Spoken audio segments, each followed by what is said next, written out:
প্রথমেই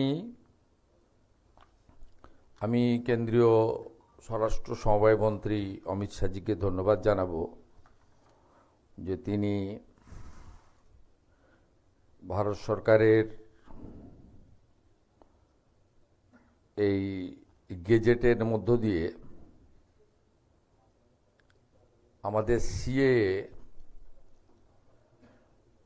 citizenship amendment অ্যাক্টের যে CAA শুনানি এবং সার্টিফিকেট ইস্যুর অধিকার পশ্চিমবঙ্গ সরকারকে দিয়েছেন। আমরা জেলা শাসকদের মাধ্যমে দ্রুত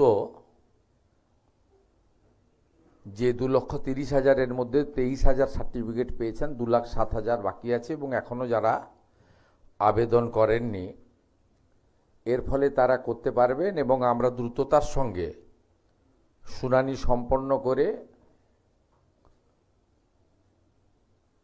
ধর্মীয় উৎপীড়নের কারণে আসা বাংলাদেশ থেকে হিন্দু শরণার্থীদের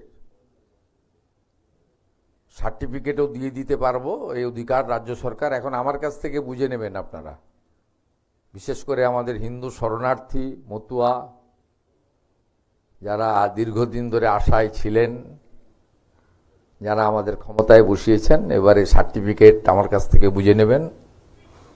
এই দায়িত্বভার ভারত সরকার আমার হাতেই দিয়ে দিয়েছে। তার গেজেট নোটিফিকেশনের কপিটা আমি আপনাদের জানালাম।